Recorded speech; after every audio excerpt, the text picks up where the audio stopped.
Welcome to my channel learn with Keeru. आज हम पढ़ेंगे कंट्रोल मैकेनिज्म जो भी एक इंटरनेशनल बिजनेस में हमारी गवर्नमेंट लेके चलती है। तो देखो क्या होता है कंट्रोलिंग का मीनिंग पहले हमें पता होना चाहिए। देखो जो भी हमारे डिजायर रिजल्ट हैं जिनको हम सोच कर चले हैं उनको अचीव करने के लिए मतलब ये देखना कि जो हमारे डिजायर रिजल्ट हैं और जो हमारे अचीव रिजल्ट हैं उनके बीच में क्या डिफरेंसेस हैं, क्या क्या वेरिएंसेस हैं, क्या क्या प्रॉब्लम्स हैं, क्या क्या वीकनेसेस हैं, उनका पता लगाना और उनको दूर करने के लिए करेक्टिव एक्शंस लेना। तो देखो कंट्रोलिंग का मतलब होता है कि भाई डिजायर्ड ऑब्जेक्टिव को अचीव करने के लिए इफिशिएंटली, इकोनॉमिकली या सक्सेसफुली जो रियल प्रोग्रेस है ना काम की उसको हम चेक करते हैं टाइम टू टाइम, और ताकि जो एक्चुअल प्रोग्रेस है ना वो हमें पता चल सके कि वो एक्सपेक्टेड प्रोग्रेस के अकॉर्डिंग है या नहीं। इसमें क्या करते हैं कि जो एक्चुअल परफॉर्मेंस होती है ना उसको हम प्री डिटरमाइंड स्टैंडर्ड्स वगैरह के साथ कंपेयर करके चलते हैं, डिविएशंस का पता लगाते हैं और फिर जो डिविएशंस वगैरह होते हैं उनको ठीक करने के लिए करेक्टिव एक्शंस लेके हैं ताकि फ्यूचर में वो मिस्टेक दोबारा से रिपीट ना हो। मेन फंक्शन क्या है कंट्रोलिंग का, ये चेक करना कि जो एक्चुअल प्रोग्रेस है वो हमारे ऑब्जेक्टिव के अकॉर्डिंग है। अलग अलग जो स्कॉलर है उन्होंने डिफाइन किया कंट्रोलिंग वाले, जैसे भाई कंट्रोल एक प्रोसेस है ताकि जो एक्चुअल रिजल्ट्स हैं वो हम किसके पास लेके आ पाए, डिजायर्ड रिजल्ट्स के पास जो हम सोच के चले थे। तो अलग अलग लोगों ने अलग अलग डेफिनेशन दे रखी है।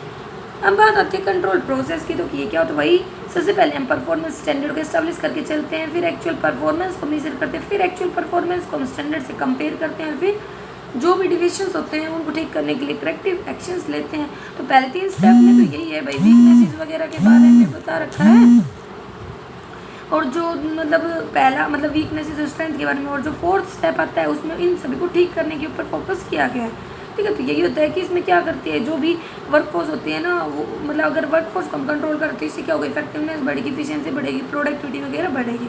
तो कंट्रोल प्रोसेस होता है ना वो डिपेंड करता है किसके ऊपर कि मतलब देखो देश इंटरनली तो हम कंट्रोल बहुत अच्छे से कर सकते हैं, लेकिन एक्सटर्नल अगर करना हो मतलब इंटरनेशनल इन्वायरमेंट में करना हो तो वो डिपेंड करता है कि फ्लो ऑफ इन्फॉर्मेशन कैसा है, जो हेडक्वार्टर है, सब्सिडरी वगैरह कैसी है। कहते हैं कि वो इन्फॉर्मेशन हो, रिलायबल हो, टाइमली हो, कम्प्रिहेंसिव हो। तो कंट्रोल होता है ना वो 2 तरीके से हो सकता है इंटरनेशनल बिजनेस में, एक इंटरनल और एक एक्सटर्नल। इंटरनल में तो बोल रखा है जो हेडक्वार्टर होता है ना मल्टीनेशनल कंपनीज का वो ही कंट्रोल करता है पेरेंट कंपनी के काम के ऊपर, और जो ऑर्गेनाइजेशन है उसके काम के ऊपर अच्छे से फोकस करता है, कंट्रोल करके चलता है। ठीक है, ताकि efficiently, profitability, optimum utilisation resources वगैरह का। लेकिन जो एक्सटर्नल कंट्रोल होता है उसमें जो कंट्रोल होता है वो हमारी गवर्नमेंट होती है ना पेरेंट कंपनी की, वो या जो नेशंस की गवर्नमेंट है वो, या जो इंटरनेशनल बॉडीज़ वगैरह हैं, या जो नॉन गवर्नमेंट ऑर्गेनाइजेशन वगैरह हैं वो करके चलती हैं। कहता है कि जो बहुत सारी कई बार एमएनसीज होती है ना वो ना प्रॉफिट कमाने के लिए जो पब्लिक होती है उसकी जो भी हेल्थ वगैरह होती है उन इश्यूज़ को इग्नोर करती है और बस अपना प्रॉफिट सोचती है। तो इसके लिए भी है ना आवाज़ वगैरह उठाते हैं लोगों की ताकि भाई वो ना मल प्रैक्टिस वगैरह को यूज़ करके ना चले। क्या क्या डिफिकल्टीज आती हैं इंटरनेशनल बिजनेस को कंट्रोल करने में। तो देखो जोग्राफिकल एरिया बहुत ज़्यादा वाइड है, मतलब एक देश के बीच में दूसरे देश के बीच में बहुत ज़्यादा गैप है और एक एमएनसी 1.5 ज़्यादा देश में व्यापार करती है, तो उसके सामने फेस टू फेस मीटिंग की जो प्रॉब्लम है ना वो बहुत बड़ी है। डाइवर्सिटी होती है कल्चर में। कहता है कि जो कल्चर होता है एक होम नेशन को होस्ट नेशन को बहुत ज़्यादा डिफरेंस होता है, उनका work procedure, working style, value system वगैरह। तो कहता है कि वाइड कल्चरल डाइवर्सिटी के कारण भी डिफिकल्ट हो जाता है कंट्रोल करना फॉरेन सब्सिडरी पर। अनसर्टेनिटी है, मतलब ये बहुत ज़्यादा डिफिकल्ट है किसी भी एमएनसी की वो फेयरली प्रिडिक्ट कर पाएगी, अनुमान लगा पाए कि जो होस्ट नेशन है उसका इन्वायरमेंट वगैरह कैसा है। ठीक है, लेकिन अगर वो कंट्रोल का यूज़ करके चलती है तो वो ना उसको कंपेयर करके एनालाइज वगैरह कर सकती है। ठीक है, फिर बात आती है डाइवर्सिटी या लैंग्वेजेस की। कहता है कि जो अलग अलग देश हैं उनमें अलग अलग लैंग्वेजेस बोली जाती हैं, नियरली है ना 10,000 लैंग्वेजेस बोली जाती हैं वर्ल्ड वाइड। ठीक है, लगा लो एक सेम लैंग्वेज है ना उसमें भी बहुत सारे ऐसे वर्ड होते हैं जो कंफ्यूज करके चलते थे, ये सारी प्रॉब्लम्स आती हैं। अब बात आती है इंटरनल कंट्रोल मैकेनिज्म। देखो जो कंट्रोल मैकेनिज्म है उसको 2 पार्ट में बांट दिया, मतलब जो टूल्स एंड टेक्निक, एक तो इंटरनली और एक एक्सटर्नली। तो इंटरनल में जो मतलब कंट्रोल होता है वो किसके द्वारा किया जाता है, जो पेरेंट कंपनी होती है मतलब जो हेडक्वार्टर होता है, क्योंकि एक एमएनसी पता नहीं कितने देशों में बिजनेस करती है, तो उसको कंट्रोल करने के लिए वो क्या करती है उसका जो मेन हेडक्वार्टर है वो कंट्रोल करके चलता है। अलग अलग जो होस्ट नेशन है जहाँ पे वो अपना मतलब कंट्रोल करना चाह रही है। जो इंटरनल कंट्रोल होता है वो इंप्रूव करता है प्रॉफिटेबिलिटी को, एफिशिएंसी को, ऑप्टिमम यूटिलाइजेशन रिसोर्सेज को, वेस्टेज वगैरह को मिनिमाइज करता है, कस्टमर सेटिस्फेक्शन को मतलब बढ़ाता है, मार्केट को एक्सपेंड करता है। तो कंट्रोलिंग यही है भाई, स्ट्रेंथ के बारे में बताए, जो हमें वीकनेसेस के बारे में बताए ताकि टाइमली हम एक्शन लेके उनको दूर कर सकें। ठीक है, वीकनेसेस वगैरह के बारे में पता मतलब चलते हैं तो करेक्टिव एक्शन लिए जाते हैं। अब आती बात टूल्स और टेक्निक कौन सी इंटरनल को कंट्रोल करने के लिए। पहला आता है इंटरनल रिपोर्टिंग होनी चाहिए, मतलब जितनी भी सब्सिडरी है ना उन्हें एक पीरियोडिक रिपोर्ट अपने हेडक्वार्टर को भेज देनी चाहिए, किसके रिगार्डिंग भाई कैश फ्लो परसेंटेज, ठीक है, सेल्स वॉल्यूम, या growth in sales volume debt वगैरह। और जो फॉरेन सब्सिडरी होती है उन्हें क्वार्टरली फाइनेंशियल स्टेटमेंट भी देनी चाहिए, लाइक P&L बैलेंस शीट वगैरह अपने हेडक्वार्टर को, ताकि जो पेरेंट कंपनी उनको इवेलुएट कर सके और परफॉर्मेंस के बारे में अनुमान लगा सके। दूसरी एक टेक्निक है control over performance of managers working. कहता है कि जो कंट्रोल ऑपरेशंस होते हैं ना सब्सिडरी की, उसमें क्या होता है कि भाई जो मल्टीनेशनल कंपनी होती है वो इवेलुएट करती है अपने मैनेजर्स की परफॉर्मेंस को, जो होस्ट नेशन में काम करे। जो मैनेजर्स होते हैं अलग अलग नेशंस के, वो नॉर्म्स के, ट्रेडिशंस के, वैल्यूज़ के, कस्टम इनके बेसिस पे काम करते हैं। तो क्या करती है जो MNCs होते हैं ना, वो एक फिक्स कॉर्पोरेट कल्चर फिक्स करके चल रहती है। इससे क्या होता है कि भाई सब जगह एक ही कल्चर अपनाया जाता है, सेम जॉब नॉर्म्स होते हैं, कस्टमर इक्विटी वगैरह, स्टाइल वगैरह। तो इससे क्या होता है कॉमन कॉर्पोरेट कल्चर होगा, तो अलग अलग जो यूनिट्स हैं हमारी MNC की वहाँ पे अलग अलग कल्चर नहीं होगा, तो सेम होगा, तो वो ना उसकी परफॉर्मेंस वगैरह को इजीली मेजर कर पाएगी, ठीक है, स्टैंडर्ड वगैरह फिक्स कर पाएगी। ऑफिशियल विजिट टू सब्सिडरी कहता है कि जो एग्जीक्यूटिव होते हैं ना हेडक्वार्टर से, वो विजिट करते हैं पर्सनली जाकर, periodically face to face intervention करते हैं कि वहाँ पे क्या हो रहा है, स्टाफ वगैरह से मिलते हैं, ठीक है, उनकी वर्किंग मेथड वगैरह को चेक करते हैं, ऑफिशियल रिकॉर्ड वगैरह को चेक करते हैं। ये वैसे तो बहुत अच्छा मेथड है, लेकिन ये ना बहुत ज़्यादा कॉस्टली और टाइम कंज्यूमिंग है। तो फाइनेंशियल एनालिसिस ऑफ की परफॉर्मेंस इंडिकेटर पर कहता है कि अगर हमें फाइनेंशियल इफिशिएंसी को चेक करना है तो जो बहुत सारे फाइनेंशियल टूल होते हैं like ratio, cash flow analysis, fund flow analysis, उनका भी हमें हेल्प ले सकते हैं ये एनालाइज करने में, ठीक है। तो देखो ये कौन कौन से होते हैं प्रॉफिटेबिलिटी से रिलेटेड, तो net profit ratio, gross profit ratio, return on investment, return on equity वगैरह, एक्विटी से रेशियो, इन्वेंटरी टर्नओवर रेशियो, डेब्ट टर्नओवर रेशियो हो गए, सोल्वेंसी, डेब्ट equity, current ratio, kick ratio, ये सभी रेशियो एक बार में हमने पहले पढ़ा हुआ है। Operational efficiency indicator, operational efficiency और प्रोडक्शन यूनिट को तो इवेलुएट करते हैं ब्रेक इवन एनालिसिस के थ्रू, percentage of capacity utilisation, reduction of cash, और ह्यूमन रिसोर्स मैनेजमेंट को इवेलुएट करते हैं, एम्प्लॉयज की प्रोडक्टिविटी कैसी है, लेबर टर्नओवर रेट कैसी है, और मार्केट डिवीजन को इवेलुएट करके चलते हैं भाई सेल्स की ग्रोथ लेवल, सेलिंग एक्सपेंसेस वगैरह ये सब चेक करते हैं। तो कंपैरेटिव एनालिसिस होता है परफॉर्मेंस का अलग अलग सब्सिडरीज का, उनकी cost per unit, input cost वगैरह। तो ये हेल्प करता है कि भाई कितना कंट्रोल वगैरह करने की जरूरत है। इसमें क्वांटिटेटिव के साथ साथ क्वालिटेटिव टूल वगैरह को भी यूज किया जाता है, मतलब फीड वगैरह लेना कस्टमर से, डीलर से, एम्प्लॉयज़ वगैरह से, ताकि कंट्रोल वगैरह कर सके कोई भी कमी है। इंटरनल ऑडिट और ऑपरेशनल ऑडिट कहते हैं। इंटरनल ऑडिट भी एक इंपॉर्टेंट टेक्निक है। जो इंटरनल ऑडिटर होता है ना, वो इंडिपेंडेंट इंक्वायरी करता है जो फाइनेंशियल अदर एक्टिविटीज़ हो रही है सब्सिडरी वगैरह में। जो इंटरनल ऑडिटर है वो ये भी देखता है कि कहाँ पे कमी है, वीकनेसेस वगैरह के बारे में बताता है ये, और ना उनको वीकनेसेस को हटाने के लिए ना अब तरीके भी बताता है कि भाई कैसे उनको दूर किया जा सकता है। तो एक टाइप से इंटरनल ऑडिट एक कंटिन्यूस प्रोसेस है जो है ना फ्रॉड और मिसअप्रोप्रिएशन वगैरह को चेक करने में हेल्प करती है। Control in case of merger and acquisition कहते हैं मर्जर रेफर करता है कि जहाँ पे जो दो कंपनीज हैं अलग अलग देशों की, लगा लो इंटरनेशनल में, वो क्या कर लेती है, मर्ज हो जाती है, एक दूसरे मिल जाती है। एक्विजिशन होता है जब एक स्ट्रॉन्ग एग्जिस्टिंग कंपनी किसी दूसरे देश की वीक कंपनी को एक्वायर कर लेती है, इसे जो अब्जॉर्ब करती है वो अब्जॉर्बिंग बन जाती है, और जिसको एक्वायर किया जाता है वो अब्जॉर्ब कंपनी बन जाती है। तो इस तरीके से भी वो क्या कर सकती है, कंट्रोल करके चल सकती है इंटरनली, क्योंकि अलग अलग देशों का अलग अलग कंट्रोल मैकेनिज्म होता है, मतलब अलग अलग कल्चर होता है, ठीक है। तो वो मिल जाएंगी तो उनको कंट्रोल कर पाएंगी। तो इसी बोल रखा है कंट्रोल के बाद ही मतलब पर्सनल ऑब्जर्वेशन डिस्कशन होना चाहिए मीटिंग वगैरह में। अब बात आती है भाई इंटरनल कंट्रोल को अगर इफेक्टिव बनाना है तो क्या यूज़ होता है। देखो जॉब रोटेशन हो स्टाफ का, मतलब भाई हेडक्वार्टर के स्टाफ को कभी सब्सिडरी में भेज देते हैं, सब्सिडरी के स्टाफ को कभी हेडक्वार्टर में, कभी सब्सिडरी टू सब्सिडरी। अब लोगों को मतलब एम्प्लॉयज कैसे ट्रांसफर वगैरह किया जाएगा, तो नहीं रहेगा कि भाई जो में फिक्सेशन तो है नहीं कि यहाँ एक काम करनी तो फ्रॉड वगैरह से बचेंगे, अच्छे मेथड अपनाएंगे। Appropriate foreign executive of parent company as director कहता है कि जो पेरेंट कंपनी का फॉरेन एग्जीक्यूटिव होता है ना, अपॉइंट किया जाता है, उसको ना डायरेक्टर की तरह भी अपॉइंट किया जाएगा सब्सिडरी कंपनी की, क्योंकि उसे अच्छी नॉलेज होगी, वो अच्छे से मैनेज वगैरह कर पाएगा जो सब्सिडरी कंपनी वगैरह है उसे, ठीक है।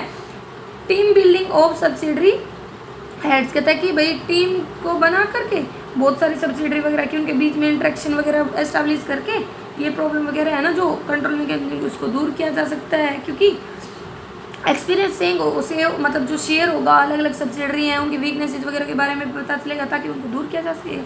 अब बात आती है एक्सटर्नल कंट्रोल मैकेनिज्म कहते हैं जो मल्टीनेशनल कंपनीज होती हैं वो अपने प्रॉफिट को मैक्सिमाइज करना चाहती है, कई बार वो गलत प्रैक्टिसेस अपना लेती हैं, अनहेल्थी प्रैक्टिसेस अपना लेती हैं अपने प्रॉफिट को बढ़ाने के लिए, क्वालिटी के साथ कॉम्प्रोमाइज़ करती हैं। तो कहते हैं स्ट्रिक्ट रूल्स रेगुलेशन बहुत ज़्यादा जरूरी होते हैं इनके ऊपर, ठीक है। तो जो एक्सटर्नल कंट्रोल होता है ना वो किन के द्वारा किया जाता है, भाई गवर्नमेंट हो गई, होस्ट नेशन की, होम नेशन की, international organise like WIMF, regional economic group वगैरह, EU, नफ्ता, आसार, काशन एक्सेट्रा, सोशल ऑर्गेनाइजेशन, एनजीओ वगैरह या एक्सटर्नल कंट्रोल मैकेनिज्म को हम यहाँ पे अब डिस्कस करेंगे। देखो गवर्नमेंट के द्वारा कंट्रोल करता है कि जो कंट्रोल होता है ना एमएनसी पर, वो गवर्नमेंट भी कर सकती है, होम नेशन की हो चाहे होस्ट नेशन की हो। गवर्नमेंट के जो रेगुलेशंस होते हैं, कंट्रोल होते हैं ना, वो रिस्ट्रिक्ट करते हैं एंट्री फॉरेन इंटरप्राइजेज की। ये क्या करके चलते हैं, देखो गवर्नमेंट लिबराइज अप्रोच भी है ना अपना सकती है और स्ट्रिक्ट भी। लिबराइज अप्रोच होगी तो फ्रीडम होगी ट्रेड वगैरह करने की, लेकिन अगर रेगुलेशंस होंगे तो रिस्ट्रिक्शंस होंगे ट्रेड के ऊपर, ठीक है। वो किया क्यों जाता है, ताकि प्रोटेक्शन रहे जो भी जनरल पब्लिक है होम या होस्ट नेशन की। प्रमोट करने के लिए फॉरेन ट्रेड को जो गवर्नमेंट है वो बहुत सारे मेजर्स अपनाती है, like import liberalisation, export liberalisation.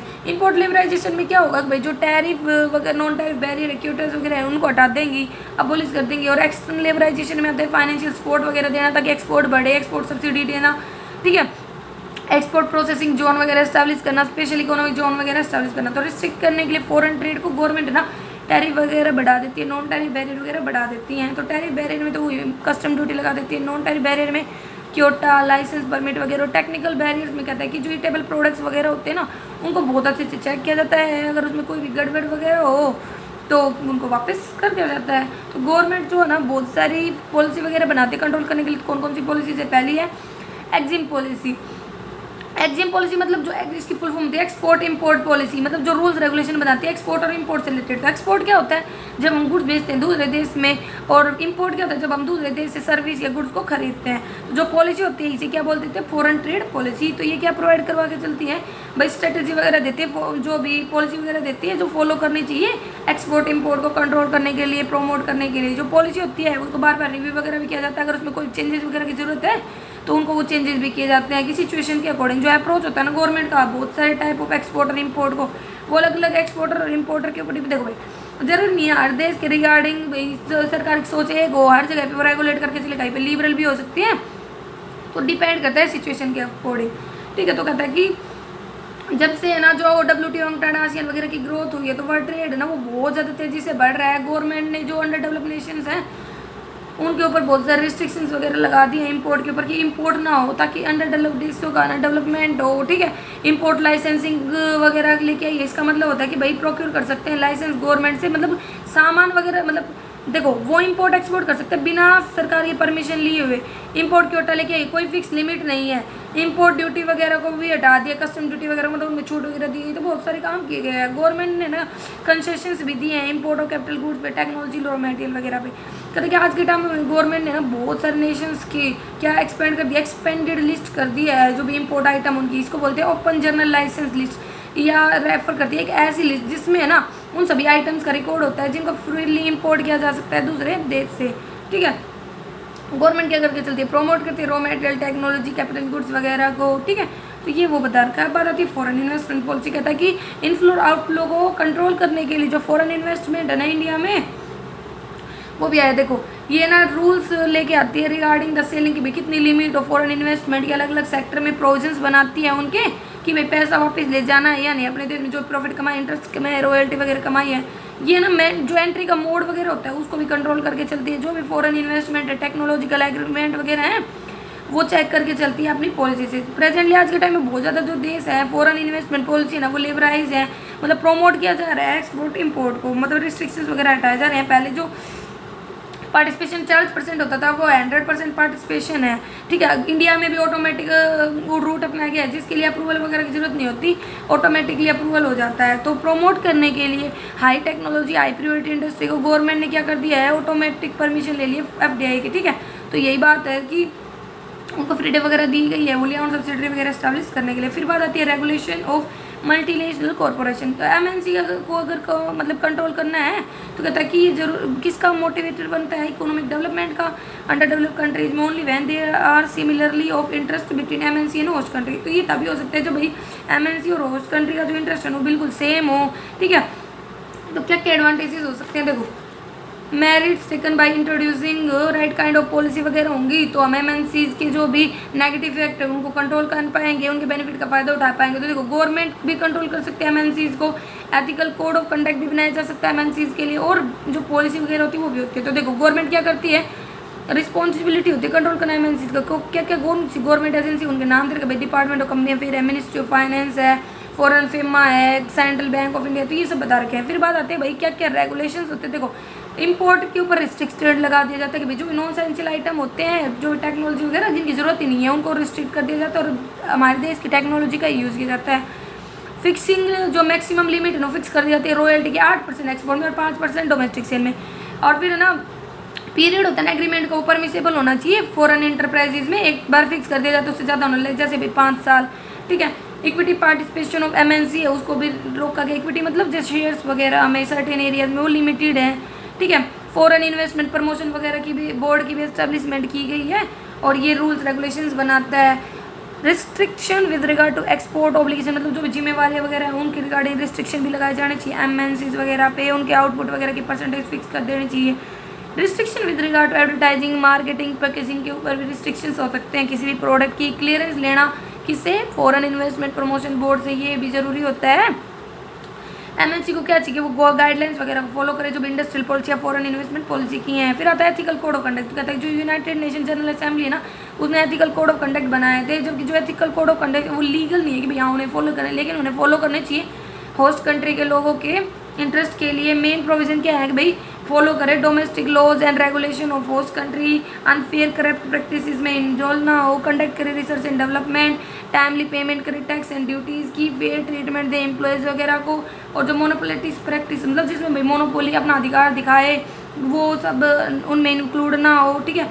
National interest के अगेंस्ट में काम ना करे, फॉलो करे सोशियो कल्चरल वैल्यूज़ वगैरह को, इंटरफेयर ना करे पब्लिक अफेयर वगैरह में। फिर आता है पॉलिसी रिगार्डिंग मल्टीनेशनल कॉर्पोरेशन, कहता है कि मोस्ट ऑफ द नेशन है ना स्ट्रिक्ट पॉलिसी अपनाई है भाई एमएनसी के regarding investment of foreign enterprise in domestic का कंपनीज ऑफ फॉरेन नेशन, वो लिमिटेड था इस टाइम। लेकिन जैसे जैसे अब भाई बड़ा है, लिबराइजेशन आया, जैसे 1991 में हम लेबर प्राइवेटाइजेशन ग्लोबलाइजेशन लेके आए थे, उसके बाद से क्या हुआ है, रूल्स रेगुलेशन को बहुत ज़्यादा लिबरल कर दिया गया, फ्रीडम मिल गई है। इंडिया में भी है ना 100% इन्वेस्टमेंट कर सकते हो बहुत सारे एरियाज़ वगैरह में।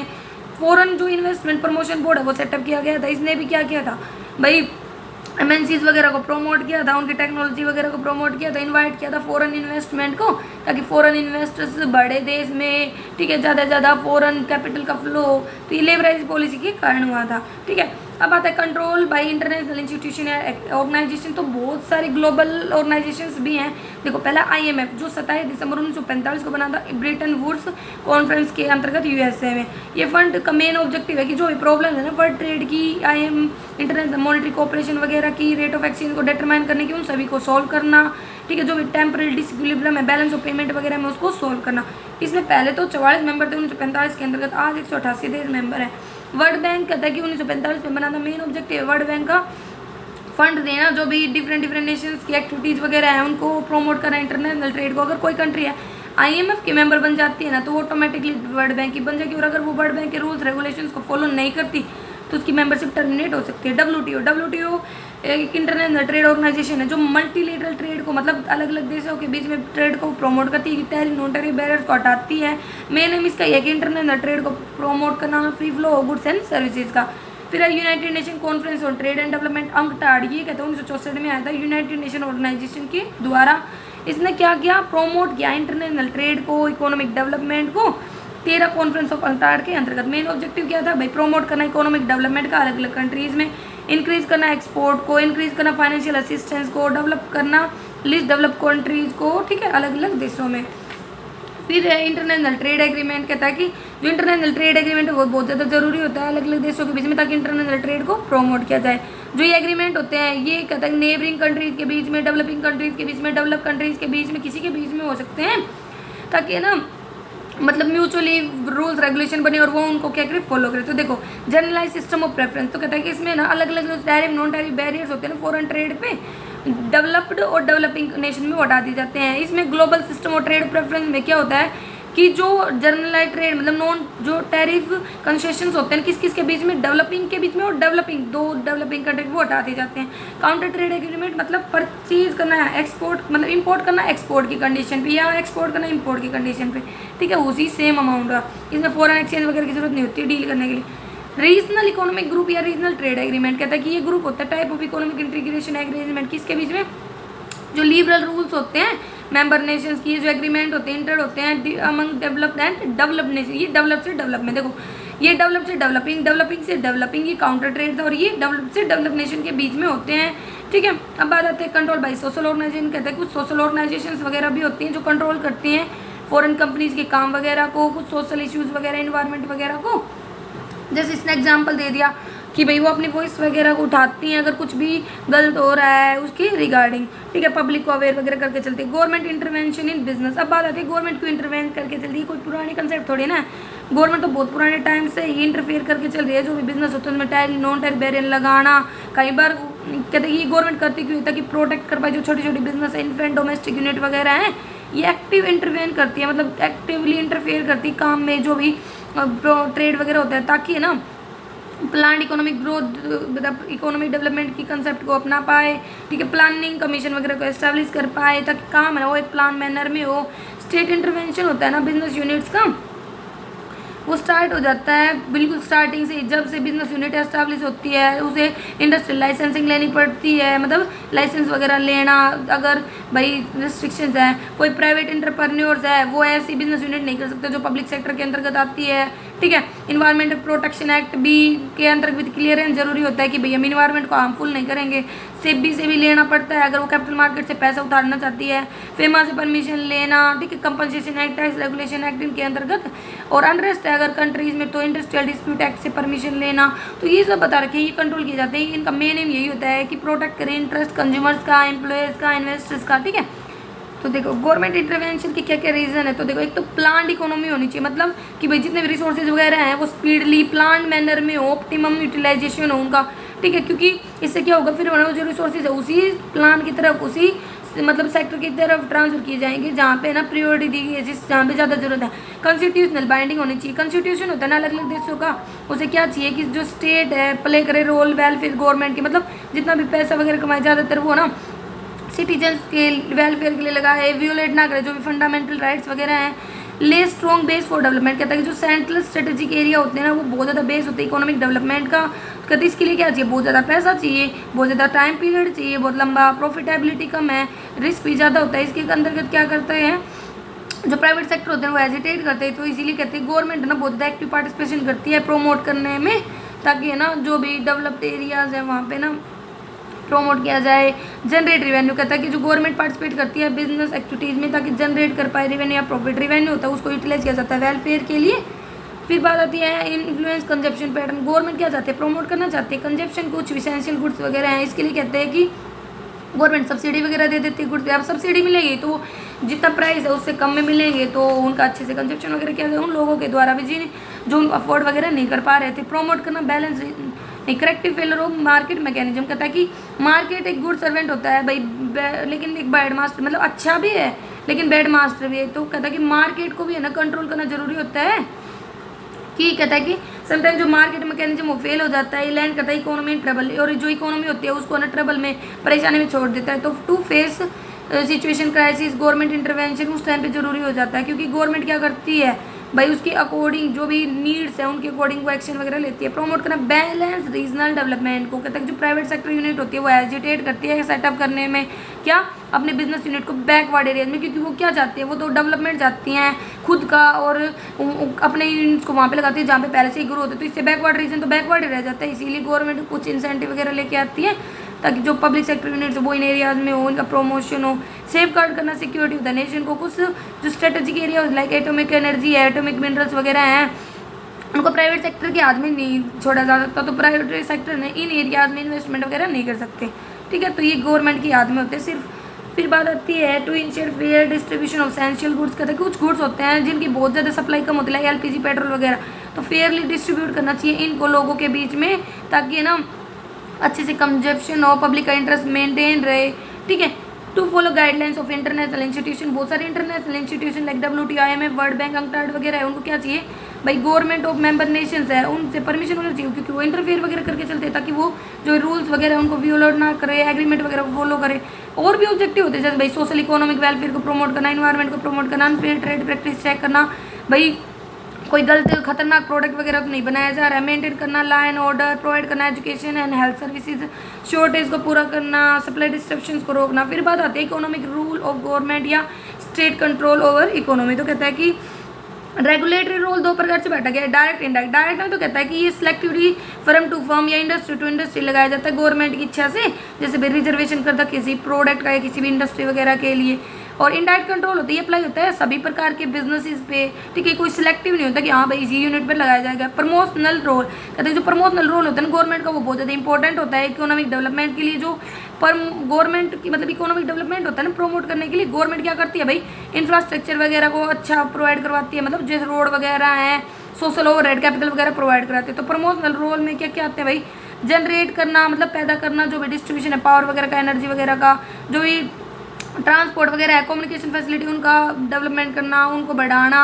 सोशल ओवरहेड जो कैपिटल होती है उसको डेवलप करना, जैसे भाई हेल्थ के लिए मतलब अच्छी स्वास्थ्य मिले, अच्छी पढ़ाई वगैरह हो, अच्छी ट्रेनिंग वगैरह मिले, ठीक है। और डेवलप करना जो भी मॉनेटरी क्रेडिट सिस्टम है, लाइक अच्छे बैंक हो, स्टॉक एक्सचेंज हो, प्रोवाइड करना इंसेंटिव टैक्स कंसेशन की फॉर्म में। फिर आता है एंटरप्रेन्योरियल सीएल या पार्टिसिपेटरी रोल। इसमें कहता है कि जो गवर्नमेंट है ना वो डायरेक्टली इन्वॉल्व हो जाती है, जो भी इकोनॉमिक एक्टिविटीज़ वगैरह होती हैं खुद की पब्लिक इंटरप्राइज वगैरह को एस्टैब्लिश करके, ठीक है। जो डेवलपिंग कंट्रीज जैसे इंडिया, यहाँ पे जो रोल होता है ना ये बहुत ज़्यादा इंपॉर्टेंट रोल प्ले करता है। देखो ये क्या करती है, मेन रीजन ये है कि भाई प्रमोट करती है सोशल वेलफेयर को, जितने भी इंपॉर्टेंट गुड्स होते हैं वो उनको प्रोवाइड करके प्रमोट करती है एरिया जहाँ पे प्राइवेट सेक्टर का कोई इंटरेस्ट नहीं है, प्रोटेक्ट करती है कंज्यूमर्स को, और जो भी मोनोपोली सिचुएशन वगैरह होती है उससे छुटकारा दिलाती है। तो और है ना जो भी सिक प्राइवेट सेक्टर होती है उनको टेक ओवर कर लेती है अगर वो एम्प्लॉयज़ के इंटरेस्ट में हो। प्लानिंग रोल कहते हैं कि प्लान जो इकोनॉमिक डेवलपमेंट होता है नेशंस का, मतलब देशों का, गवर्नमेंट उसके लिए क्या करती है भाई, प्लान वगैरह बना के चलती है ताकि जो रिसोर्सेज उनका अच्छे से यूज़ हो, प्रायोरिटी वगैरह सेट करके चलती है भाई किसमें पहले रिसोर्सेज का लगाना है। इसके लिए गवर्नमेंट है ना बहुत सारे प्लानिंग कमीशन वगैरह बना के चलती है, ठीक है। फिर है changing role of the government. कहता है कि गवर्नमेंट है ना वो भाई जितने भी फोर इकोनॉमिक रूल्स होते हैं, रेगुलेटरी, प्रमोशनल, इंटरप्रेन्योर, प्लानिंग, सभी में इंपॉर्टेंट मतलब रोल प्ले करती है।